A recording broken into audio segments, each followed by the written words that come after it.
Buenos dias from Greenway Parks. This is the Rorschach Argentina update from the 20th of March, 2025. A quick summary of what's going down in Argentina. Let's start with some updates on a story from last week. On Wednesday the 12th, a protest turned violent outside the Congress building when football fans joined retirees in their demonstration, rallying for better retirement and health care rights. Riot police responded with tear gas, water cannons, and rubber bullets. Things have escalated since, with international outlets like The Guardian covering the news and the United Nations urging Argentina to investigate the shooting of Pablo Grillo, a photojournalist who is now in intensive care. Patricia Bullrich, the security minister, dismissed the need for an internal probe, defending law enforcement's actions. She also accused the demonstrators of trying to destabilize the government. Similarly, President Milei defended the police, calling officers the good guys and branding demonstrators as criminals. Human rights groups called the repression unprecedented, with reports of widespread injuries and mass arrests, including minors. But that's not it in terms of demonstrations. There was a follow-up on Wednesday the 19th in which, once again, thousands gathered outside Congress to demand better pensions for retirees. The march also became a show of support for photographer Pablo Grillo, as his name and image appeared on signs, shirts, and balloons. This time, however, the protest unfolded mostly peacefully, thanks to heavy security measures. On the economic front, the annual inflation rate dropped to 67%, the lowest level since mid-2022. That said, February's monthly inflation rate slightly increased to 2.4% from 2.2% in January. The government had hoped inflation would dip below 2%, but analysts expected price pressures to persist. Housing and food saw the biggest price hikes, mainly due to rising rent and meat costs.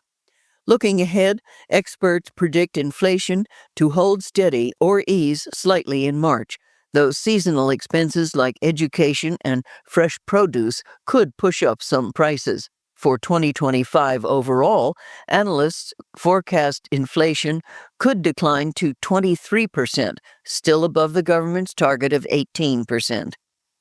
On that note, the Wall Street Journal reported that Argentina's economic recovery under President Milei is stalling, with key reforms and progress likely delayed until after October's midterm elections. Analysts stress that sustained recovery will require deeper reforms and structural stability, but with fragile achievements and political resistance, Argentina's economic miracle remains uncertain. So, when are the midterms taking place? On Sunday, the 26th of October. For the first time since 2011, there will be no primaries, so you only need to mark one date in your calendar. The electoral process kicks off in April with voter registration, while parties have until August to finalize alliances and candidates. The political landscape remains highly fractured, with deep divisions within Milei's party, Peronism, and conservative PRO. An example of this is how Horacio Rodríguez Larreta, the former Buenos Aires mayor, left the PRO party he once co-founded to form his own political movement. On Monday the 17th, he announced his political comeback by running for a seat in the city legislature in the local elections on the 18th of May, citing the city's decay under Jorge Macri, the current mayor, as his motivation. Larreta criticized the city's condition, blaming neglect and poor management for dirty streets and the lack of progress. While he continues to share PRO's core values, he acknowledged a growing rift with his former ally, Mauricio Macri. Reflecting on his shift from a failed presidential run to local politics, Larreta called it a humbling lesson. Another important date that you should remember, the CGT, the largest trade union federation, is preparing for a nationwide general strike sometime before the 10th of April. All that journalists know is that they are planning to hold it while steering clear of public holidays and ongoing retiree protests. In terms of why they are planning a strike, Hector Daer, the union leader, referenced the government's justification of police violence as the main issue. The CGT also announced their participation in the march honoring victims of Argentina's last dictatorship on the 24th of March. Expect many demonstrations on Monday the 24th. It's a national holiday that commemorates the victims of the last military dictatorship, meaning places including Plaza de Mayo and the ESMA, the Naval Mechanics School, will become focal points for commemorations with visits, tributes, and events highlighting the importance of truth and justice. Human rights organizations like Madres de Plaza de Mayo and Abuelas de Plaza de Mayo lead marches demanding justice for the desaparecidos, the forcibly disappeared. In other news, Congress is gearing up for a tense few weeks as lawmakers scrutinize Milei's handling of the Libra crypto rug pull case and his controversial Supreme Court appointments. While the opposition lacks enough votes to launch a full investigation into Libra, the commission will review Milei's involvement and lawmakers may summon top officials for questioning.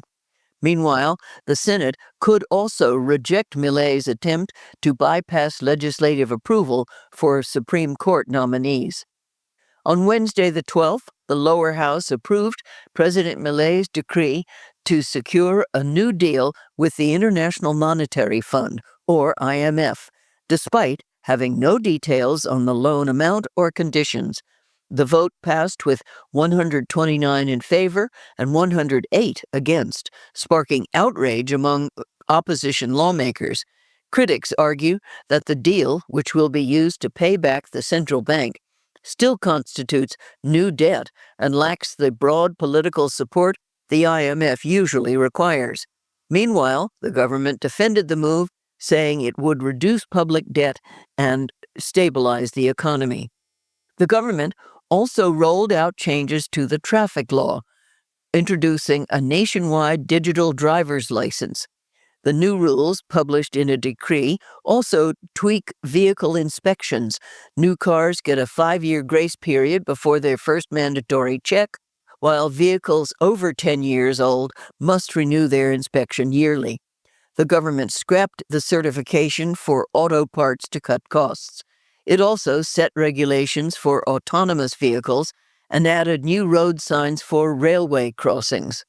Lastly, provinces can now issue professional licenses for truck and passenger transport drivers. Previously, these drivers were required to obtain a national certification for interjurisdictional transport. There's also a plan to slash import tariffs on textiles, which made the clothing industry sound the alarm, warning it could wipe out thousands of jobs and local businesses. Industry groups slammed the move as a massive blow to domestic production, arguing it gives unfair advantage to cheap imports from countries with lower labor costs. They also accused the government of failing to deliver on promises to cut taxes and ease financial pressures on local manufacturers. Without policies to level the playing field, they say this decision will drain public revenue, weaken formal employment, and push the country further into deindustrialization. Now, football fans, you'll want to hear this. Argentina is set to play Uruguay and Brazil this month in the World Cup qualifiers. Catch the action on Friday the 21st when they take on Uruguay in Montevideo. Then, mark your calendars for Tuesday the 25th as the national team goes head-to-head with Brazil in the Monumental Stadium in Buenos Aires. Unfortunately, Lionel Messi will be sitting out this time due to an adductor injury. He broke the news on Instagram, expressing his disappointment about missing these two big games, but stressing the importance of taking time to recover. For music fans, Lollapalooza Argentina is celebrating its 10th anniversary with a massive 3-day festival at the Hipódromo de San Isidro this weekend. From the 21st to Sunday, the 23rd of March, over 100 artists will perform across 5 stages. Headliners include Justin Timberlake on Friday, Shawn Mendes on Saturday, and Olivia Rodrigo closing things out on Sunday. Beyond the music, Lollapalooza offers a full experience with food, interactive activities, exclusive merch, and eco-friendly initiatives.